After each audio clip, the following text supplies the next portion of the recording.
I missed it. I missed it. I can't see it. I missed it. Oh, you should have been here 2 seconds ago. Well, I'm not really that into it, but I like how this has this feature. I can sit it like this. That's nice. Hey, there's a Clareville still go to Walmart. These are the people in Santa Cruz that respect freedom. All right. Yay. Does Clareville still go to Walmart? Yeah. It's Cleveland. So I was gonna try to get this rainbow. I saw 2 or 3 rainbows today, and it kind of led me to a thought. You know, I saw this rainbow that was covering UCSC campus, and it looked like a postcard. And I wanted to, because I don't play with those things, and I don't like them. But I was going to take a picture of it with this. And I was afraid I was going to get rain in it, and but I saw it was a really beautiful rainbow. You might need reindeer to sit there right now. Anyway, so seeing this rainbow over UCSC led me into this line of thought about how, going probably since they began the Brotherhood of the Snakes in Atlantis, the Black Sun, perhaps the Black Suns and the Belial Suns, and Lucifer, how they make fun of their followers. And the record that Jimmy Page recorded, "Where the Sun Never Shined," on the Loch Ness, that Alester Crowley built. In the song "No Quarter," it's talking about some beggars, or they're asking for quarterman's place to reside, right? They ask no quarter. So in the lyrics, he said the devil mocks their every step. So I want you to think about how every time anyone, no matter how much of a high-level, high-ranking black magician they are, whether we're talking about BG, KS, the people that lock down the world in particular, all of them, okay? The more they obey, the higher in the hierarchy of Satanism and Luciferianism they are. Bruce Jenner, they mock themselves, they disrespect everyone, they mock their own spirit. The devil mocks their followers. Okay? The more involved you are, the more they mock you, the more they make fun of you. That rainbow, the reason why they chose the rainbow is the symbol for the GLBTQ homosexual movement.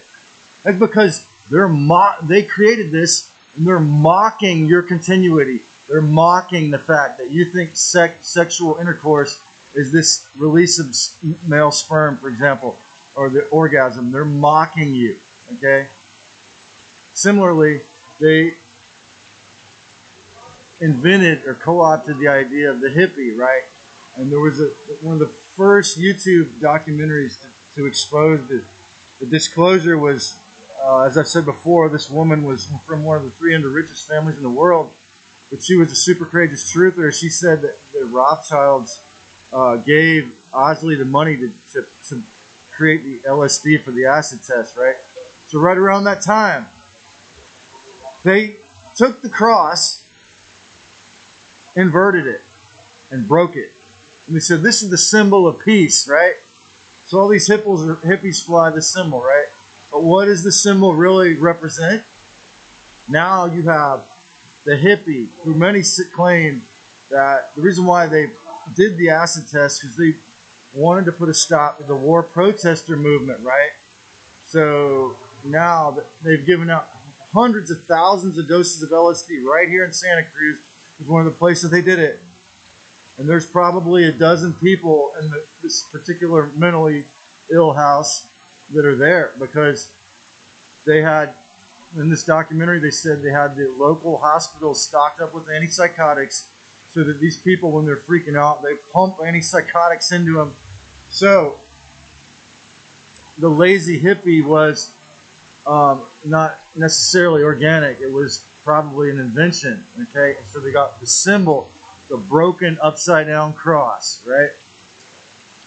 So today I'm riding up Midtown here, and having fought the I actually took off my rain poncho and put it back on like 2 or 3 times.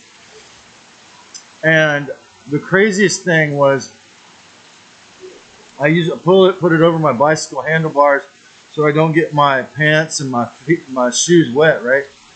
So this drizzle and rain's coming down, right? So if you think I'm mentally ill, if I'm a deranged conspiracy guy, or if you think Dane Wigington and Geoengineering watch YouTube or their webpage, if you think they're insane, check this out.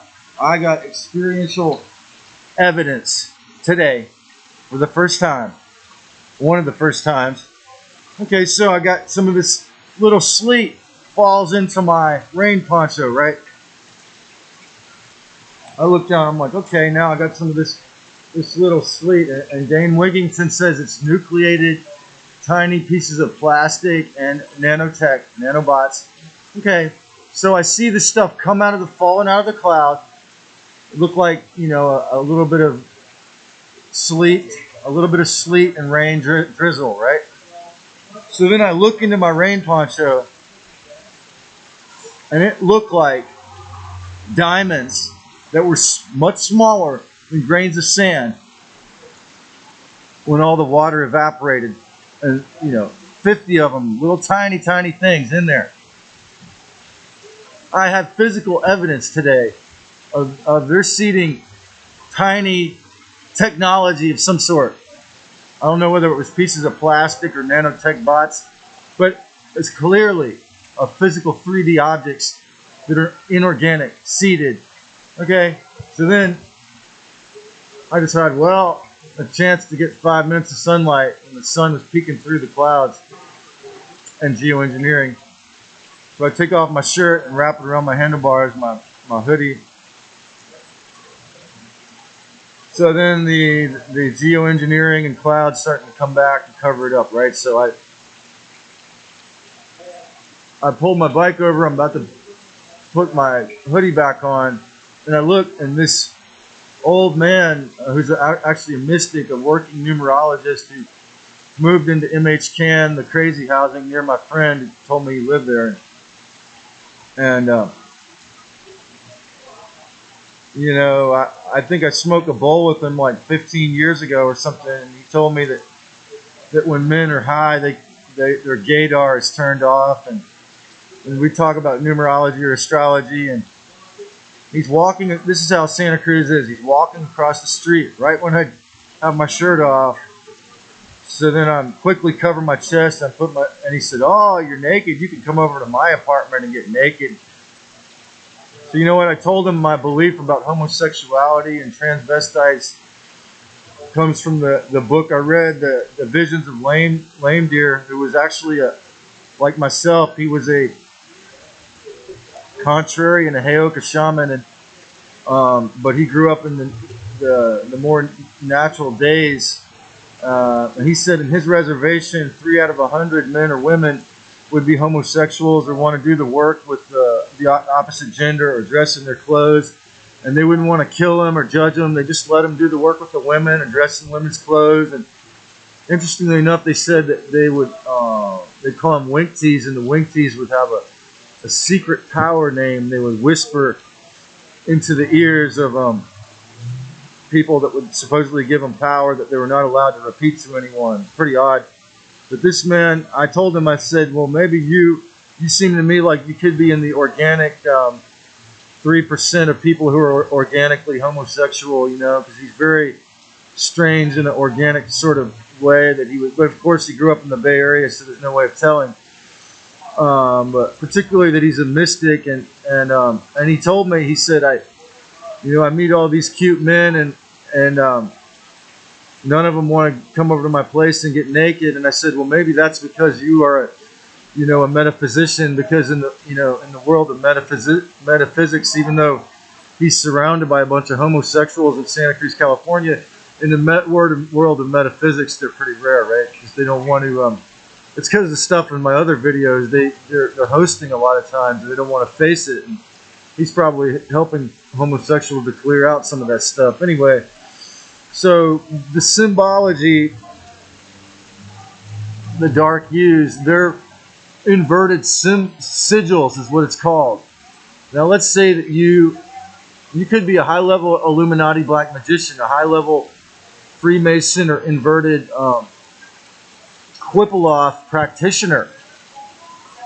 And you're sworn to secrecy. You're never allowed to say what you do in the ritual. You're never allowed to repeat it or bring it out. However, you can watch this video and know that what I'm saying is the sad, spiritually pathetic, and even subtly suicidal, sophomoric truth, which is that because you are in this death cult, or the scientism death cult, or because you are an order follower, because you are obedient to the Dark Lords or their minions, or you have to use their money, you mock yourself. And what's the way out? Well, repent and realize it and accept the Christ, the Christos, Yeshua the King, and Rastafari are the only honest kings we've had to teach us how to be honest kings. And remember what James Rodriguez said, that we are all kings of the land. To be a respectful, sovereign anarchist, a harmless being is your birthright, but only if you have the courage, to stand up to Goliath and say, no, I'm not standing by it. Or be a person like me who says, no, this nucleated ice, this nanotech or plastic dumped seeded into clouds is not kosher. Okay? Be a person like me who says, no, I've got to have the self-respect to calmly say no to the devil, and realize the higher you are in monetary power, the higher you are in the hierarchy, the less self-respect, the less free will, the less ability to discern and choose you're going to have. And it's sad. It's very sad. And the more free will you take back, the more discernment you take back, the more self-respect you take back, the more you can have your own moments, your own day. You can remember your birthright to be a divine spirit temporarily having a human free will in this incarnation. But if you obey the dark ones, again, you mock yourself. You make fun of yourself. If you got to make fun of me when I talk about evil aliens, interdimensional parasites, cloud seeding and geoengineering, you are mocking yourself, the part of you that's aware of the truth. And thus the parasites feed more. Thus they continue more.